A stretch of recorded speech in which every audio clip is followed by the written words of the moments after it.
Yes, welcome. Welcome to Dangerous Misinformation, the only podcast in the world where we love everybody, we make fun of everything. I am your host. My name is Rodney Smith. You might know me as @LordPetty, 2 underscores, because my accounts keep getting nuked.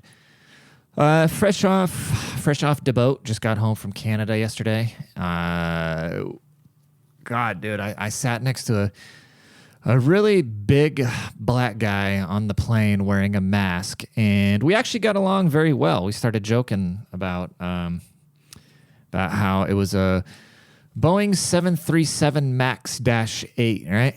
And I tell you what, they ain't making them planes any bigger. When I got so lucky on my first flight of the day because I had a middle seat, and I was going to ask somebody at the check-in in Toronto. I was flying out of Toronto back to San Antonio. I was going to ask somebody if they have any like aisles or windows available, and there just weren't any humans. It drives me fucking nuts when you go to the airport now because I've been traveling a lot again. And whenever you go to the fucking airport, there's just no people to help you. And so I go to the one kiosk finally, and I type all my stuff in. I print my boarding pass, but I got to check a bag, and I still got to go through customs, which customs is another story because as a American-born citizen, when I'm going through customs and some motherfucker that can barely speak English is asking me what business I have doing in my own country, I get mad.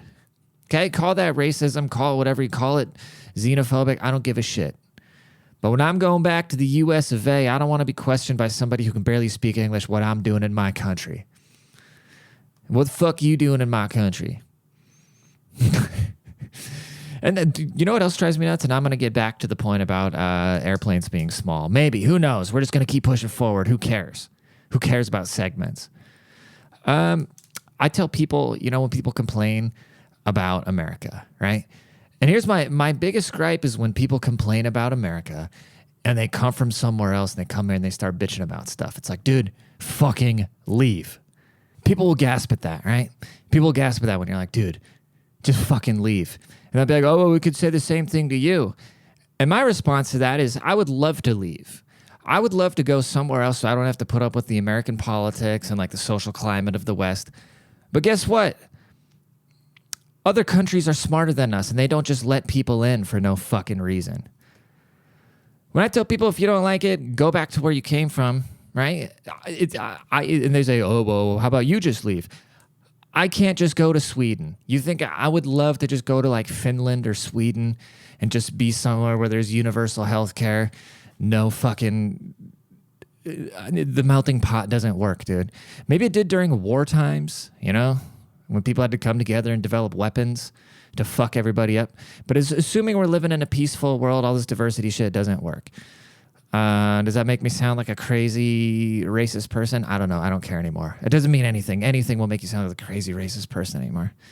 They'll call you far right. Like, I'm not a conservative. I am not this beacon of conservatism. And however the fuck I fell into that pocket of people going, oh, he runs a conservative meme account. No, I don't run a conservative meme account. I'm a published author with a podcast that's done a bunch of other shit. And I just happen to know how to make memes. And I make fun of lunatic lefty people with their tits out. And someone's like, oh, he runs a conservative meme page. No, I don't. I'm just a guy that is smart enough to know how to market myself and that people share memes around. And I don't even really make them anymore. This fucking kid, his name is Samuel Fisher, @Samuel Fisher. This is the only time I'll ever give somebody a free promotion like this because go report him for thievery. He stole my post word for word. And the post was on these same grounds where I said something like, dude, liberals are wild. You say an 8-year-old doesn't have the mental capacity, decide to have a life-altering gender surgery, and all of a sudden you hate black people. Because those are the conclusions that these people jump to. They jump to that automatically. Because that's their only defense. They can't have a rational argument with you. They'll just jump into calling you names or racist or bigoted or whatever, which just causes people to act like I do, where I just want to get away. It's like if you go move into a black neighborhood, it's gentrification, or if you just want to stay the fuck away because it's dangerous, it's white flight. I am a part of the team white flight where I'm tired of everybody blaming me for shit and I just want to bounce. Because if you look at history, right, what is the difference between the white privilege argument and the Nazis blaming the Jews for everything? Yes, the Jews did run the banks. Yes, the Jews did have it a lot better than a lot of Germans at the time, but it wasn't right what they did to prosecute the Jews for it. Too bad. Sorry the Jews built functional systems and looked out for each other. So now everybody talks about, oh, white privilege this, fuck all the white people. It's like, dude, shit's getting scary. I'm ready to get the fuck out of here. I don't want to be a part of it anymore, dude. I'll go to Finland and you can call me Schlumpflumpf or something. I don't know. Whatever the fuck their name is, I'll go work at IKEA and sell Hungen and Glugens. Whenever I hear somebody speaking Dutch or Finnish or something like that, it always really trips my brain up because I sprechen Sie Deutsch. And when somebody's speaking one of those other drunken white people languages, they just sound like really hammered Germans to me. Oh my God, dude. My cat is driving me absolutely nuts today.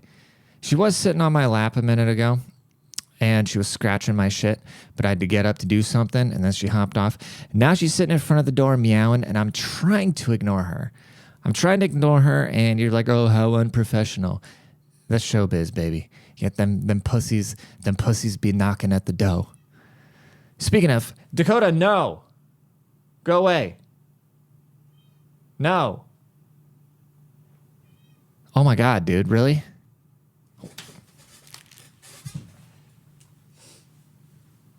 Come on. Okay, in or out?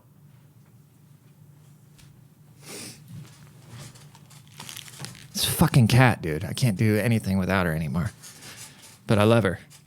I was worried about her when I was gone. When I was in Canada, blame Canada. So I know you guys have probably heard the news that Trudeau and his wife are divorcing, and it might come at a strange time that I was in Canada, but hello, look at me.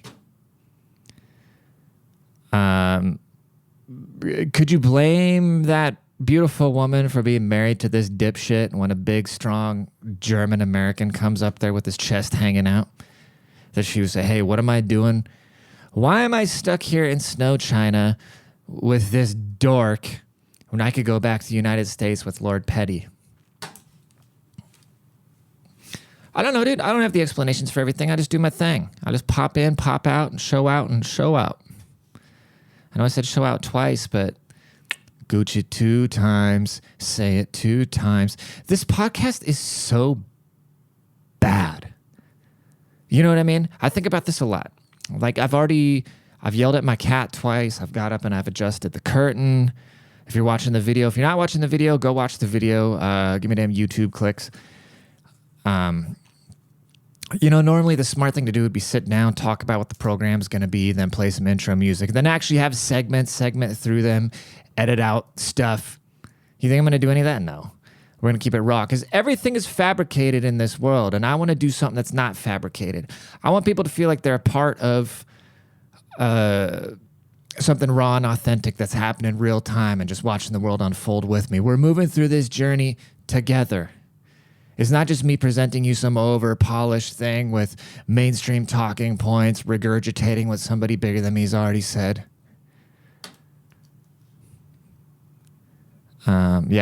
Speaking of, I think I was talking about that kid that stole my post, and it really bothers me, dude. It really bothers me when people steal my stuff, and I'm going to tell you why. I am 33 years old, and I've made the conscious decision to not have any kids, to not settle down and get married in my 20s. I've never pursued some career with some boss above me. I've never done the traditionally safe things, okay? And the pros to that is I can pretty much up and do whatever I want at any times. The cons to that is I really don't have shit, okay? I don't really have shit to my name, which is okay because I'm not a very materialistic guy. And if I were to have to fill out a resume and get a job somewhere, I wouldn't have much to put on it, okay? All I have are my ideas. That is all I have is the things I have created and my ideas. I don't have kids. I don't have a wife. I don't have a title. I don't have anything. All I have are my ideas, okay? And they bring everything into my life. They bring my friends into my life. They bring the people that I work with into my life. They bring a little bit of money into my life. All I have is my ideas. And a lot of people are like this. So when you steal from a creative, right? When you go and word for word steal something as little as a tweet, and then when you call these people out, they go, oh, well, you're making such a big deal about it. That's what they always want to say. Oh, you're making such a big deal about it. It's just a meme. Well, if it's just a meme, then give credit. Why are you trying to steal it? I don't understand that mentality. I don't understand what the fun is in trying to take credit for somebody else's ideas. What am I missing here? Somebody explain this very slow to me. What the fun is, because at the end of the day, this shit's supposed to be fun. If it's not fun, just go get a job. You know what I mean? It's supposed to be fun. And what is the fun in receiving positive feedback for something that you didn't create? I couldn't live with myself. I would not be able to look myself in the mirror. And if I looked at a bunch of comments and hundreds of thousands of likes on something that I didn't write.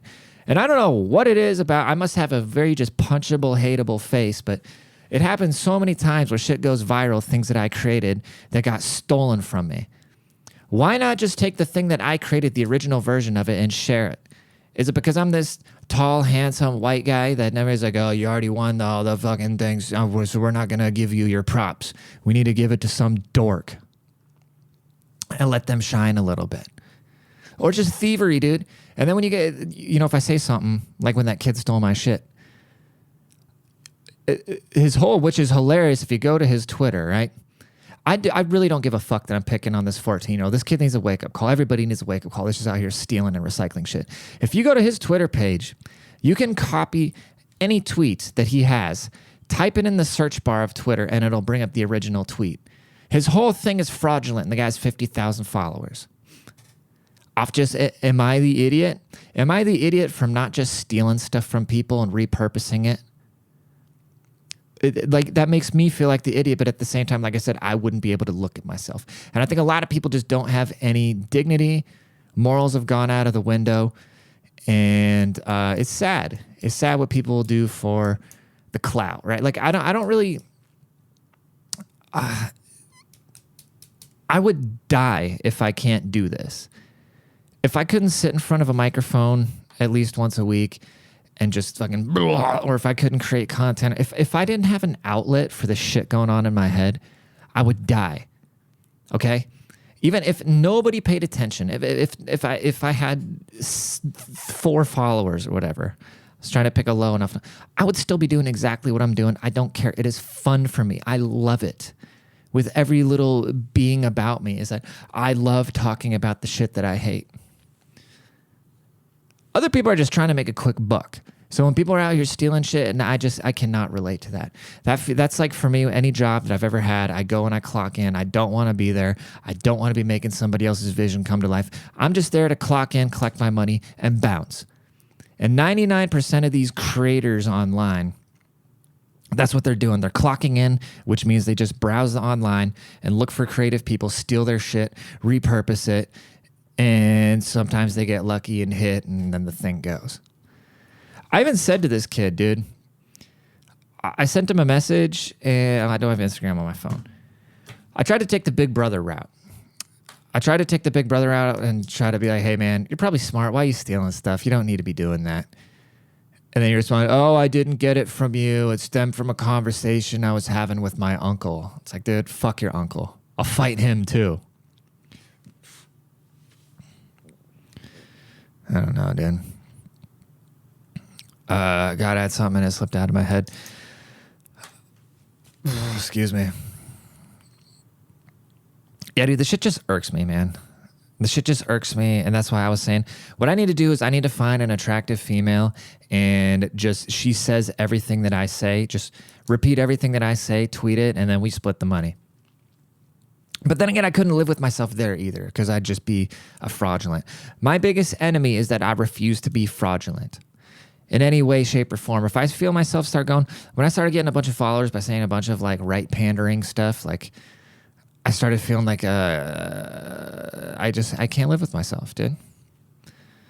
So I remember, the rapper Tech Nine. It took him so long to blow up, and I remember he finally said, I never went industry, but the industry went tech. And I will never pander to anybody, but if the mainstream narrative will ever fit what I'm saying at that time, I will gladly be a part of that crowd. Because I do want, at the end of the day, I want the most influence I can possibly have because I want to do something good for the world. And the only way I can do something good for the world is by spreading this dangerous misinformation, which at the end of the day is supposed to have a positive effect on people. Because the world's fucked up. We all have natural tendency. We've been so like media brainwashed in our lives where we have this fake happiness entitlement and notion of what the world really should be, and it's exhausting for me to even be around it because a lot of people don't even know where to start with them. And I feel bad to say this, but it's like I have a hard time even being around my parents nowadays because both my parents are just they drain my battery. And the older I get, I just realize like I feel really, you act like your parents growing up, and I think about how I've burnt a lot of friendships in my life, or how I've complained about a lot of things in my life, and I feel bad that I put a lot of people through a lot of little temper tantrums that I've had in my life just because I didn't know better. It's shit I picked up from my parents because both my parents are they just complain. They're just so gone. Great people, and neither of them has anything to complain about. My mom hasn't worked a job since she cleaned hotels when I was little, and she unfortunately had a stroke 5 years ago. But even when she was cleaning hotels, she worked 20 hours a week, and she did that for 20 years. You know what I mean? My dad took care. My dad became very successful in what he does.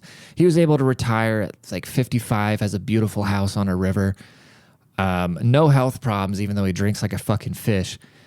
And so both these guys just have nothing to complain about. I'm sure we all have our issues, right? But both my parents just have nothing to complain about. And they just find the most menial things to bitch about. And I'm just sitting there. It's like, dude, when can I ever come to you guys? When does anybody ever hey, Rodney, how you doing? I can't tell you the last time somebody's just hey, bro, how you doing? But as soon as I show up, people just want to bitch at me about shit. I'm not battling a fucking disease and I don't give a shit about anything anymore, dude. My whole mentality, the things we think that matter, acquiring all this bullshit, filling our lives with more material stuff. I don't care. I want freedom. I want to be able to travel, and I don't give a fuck. What's the worst that can happen? I quit my Boeing job with nothing lined up because what is the worst that can happen? Oh, what's the worst that can happen? I die? How? How am I going to die? What, am I going to starve to death? No, this is America. I'm going to figure something out. I'm not some idiot. I'm not doing drugs. I'm not doing self-sabotaging stuff. But we live with all these fears and just complaining, and we think, oh, I need to have this white picket fence. We have these visions. Like I said, it's this happiness entitlement. And it's not real because we grew up with movies and TV giving us this American dream bullshit. And now we see social media where we just see these super attractive people doing all these awesome things all the time, showing these little highlight reels of their life because who would ever want to show vulnerability, right? That's embarrassing. So we see all this glamorized bullshit and we look at our own lives and go, oh, this sucks. But shit's always going to suck. Shit's always going to suck a little bit. Happiness is not a real thing. If you really want to get to the meat and potatoes of life, what you got to do is be appreciative. And I know that's a corny thing. Appreciate what you have, but just appreciate the opportunity to what are the chances of being alive, bro? And then when you look back, are you going to be happy about all the shit you have in a storage unit or about all the things you've done? For me, I want to think back to all the things I've done and hopefully treated some people well. But yeah, the whole and purpose. It's about appreciation, gratitude, and purpose. Because the purpose is what's going to get you out of the bed every morning. And then appreciating that you can get out of bed. And then just overall gratitude that you have air in your lungs and everything in general. You know what I'm saying? Anyways. Let's call it quits. Did I talk about Canada at all? I meant to talk about Canada. Let's just say Canada is awesome. Canada... The one thing that scares me about Canada, though, is they don't have states like the U.S. does, where it's basically everything gets settled on a federal level, and that just applies to the whole country. And it's a pretty big country, but I didn't realize they only had about 30 million people. So Until, dude, like, there's a lot of Indians in Canada, dude. It's crazy. But anyways, going for a rip, are you, bud? Anyways, thank you guys so much. Please leave a rating. Please go on YouTube, leave some comments, like, share, subscribe, all that bullshit everybody tells you to do. You know what the deal is. This ain't your first day on the internet. Appreciate y'all. Petty out.